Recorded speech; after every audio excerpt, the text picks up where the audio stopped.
Who the fuck actually uses Linux, man? Do not say anything about Linux, man. Do not say anything against Linux. Linux is a fucking work of art, dude. God created it and his name is Linus Torvalds.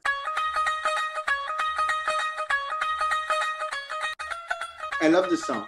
Today I decided that I wanted to get you guys to react to Deepak Chopra. He has as much of a right to live as an amoeba, so I apologize.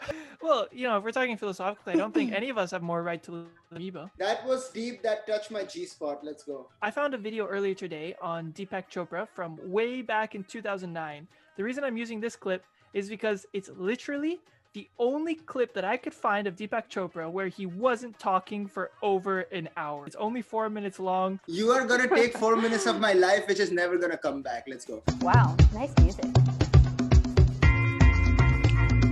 Quantum mechanics and according to our current understanding of the universe, the physical universe is actually made up of energy and information. Wherever there are objects, there are fields of energy and also of information. And if you go to the very fundamental levels of activity in nature, you find that nature is a discontinuity, which means even though our perceptual experience of the universe is that it's continuous, in fact it's going on and off at the speed of light. We know what's in the on of the universe, it's energy and information, and we use it in our technology when we use cell phones or surf the information highway on the internet to send each other emails. What? Okay, wait a second. So guys, take in what he said there. He said, the physical universe is made of energy and information. I think he's conflating discontinuity and discreteness. He doesn't know the difference. He says things are going on and off at the speed of light.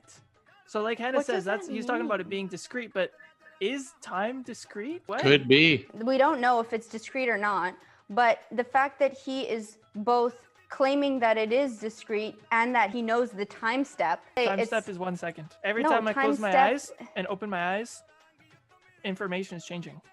Something goes on and off at the speed of light? Yes. What does that mean? What does that mean? That's not a time step. He turns off the light in his room. Or 3 times 10 to the 8 meters per second later, it turns back on. Deep is in his name, guys. Yeah. Let's expand our minds. I guess one thing is, like, he's not totally wrong in saying that there's energy. Everything is made up of energy, because that is true. But I think one problem that what is information? He said energy and information. Yeah. Well, there is problem into Uncle Deepak's understanding of physics. But the deeper question is what's in the off, what's between the two ons in the discontinuity. And many people in quantum physics... Pause. What's in the off in the discontinuity? First of all, let's read him charitably and say he just mistook the word. He meant discrete, not discontinuous. And if something is fundamentally discrete, there is no such thing as the in-between. There is no in-between. There just is time steps. He's embedding a discrete thing on a continuous line that makes no sense. Is it discrete or is it continuous? If it's fundamentally... It's discretely continuous and continuously discrete. Let's go. Realizing or thinking or hypothesizing that the discontinuity is consciousness itself. That consciousness is not a byproduct of evolution, as has been suggested, or for that matter, an expression of our brains, although it expresses itself through our brains. That consciousness is the common ground of existence that ultimately differentiates into space-time, energy, information, and matter. And the same consciousness is responsible for our thoughts, for our emotions and feelings, for our behaviors, for our personal relationships, for our social interactions, for the environments that we find ourselves in, and for our biology. In other words, unfortunately, consciousness is the ground of being that differentiates into everything that we call reality, including the observer and the objects of our observation. Oh my God, we were wondering about what the on and off is. So apparently the discontinuity or the discreteness is consciousness itself. Hey, look, consciousness exists, quantum mechanics exists. So we have consciousness because of quantum mechanics. Deepak Chopra, let's go. On, off, quantum mechanics, consciousness. discrete, Yeah. continuous. On, off, he is. On, off, discrete, continuous, he is. Someone needs to remix that. Consciousness on, consciousness off. Consciousness off. Consciousness on. Consciousness off. On. Hold your horses and see what Deepak says next. Ooh. And this is a much deeper understanding of consciousness that is coming about as a result of some insights from the world of quantum physics. Not everyone agrees on this theory. In fact, a number of Only I scientists agree. are still tied to the old paradigm, which is that matter is the essential reality and that consciousness is the epiphenomenon. But it turns out that Epiphenomenon. even to explain simple things, how do you perceive color?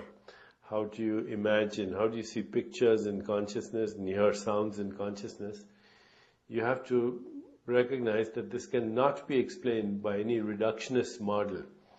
When you experience a sound or a color or a taste or a smell, the activity in your brain is just a code of charges that goes on and off. How does that code of charges going on and off become physical reality, and where does that happen? If we understand this model of quantum physics, then it becomes apparent that we're not in the physical world. The physical world is in us. Oh, God.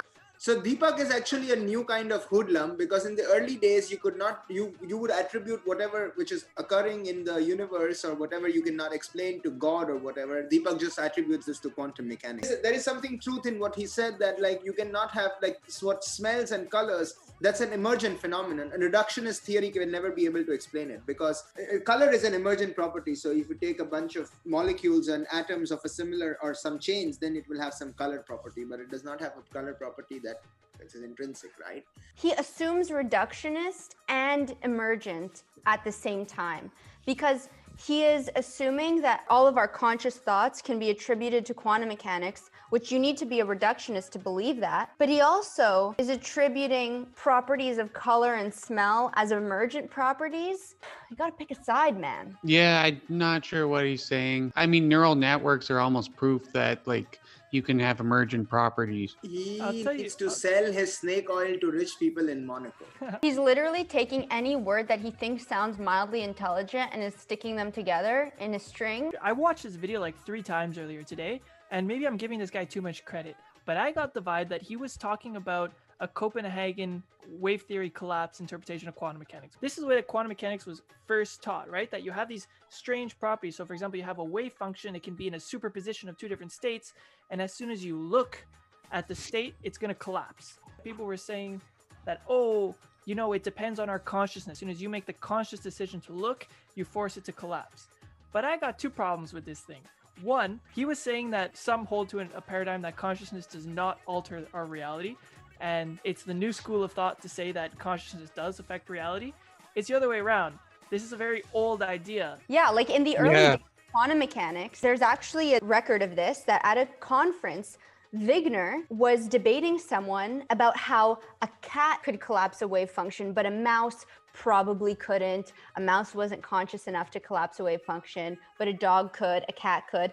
And the fact that that was even a conversation that was being had at a physics conference is just testament to how astray people were at when quantum mechanics was being developed. And that's why new interpretations of quantum mechanics, either like hidden variable theories or decoherence theories, emerged because people were not satisfied with that type of answer. And they shouldn't be. Is a tree going to collapse a wave function?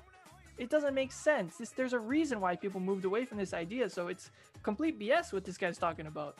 It's Who a the bit scary this is- guy's a licensed physician. On a scale of 1 to 10, how factual was what Deepak was saying? -1. Well, he did say that energy comment, which was true. Minus infinity. Minus infinity, 100%. 100% times minus infinity. So that was Deepak Chopra for you guys. If any of you are serious about physics, please do not ever listen to any of his videos or anything he says about anything. Thank you very much. Ciao.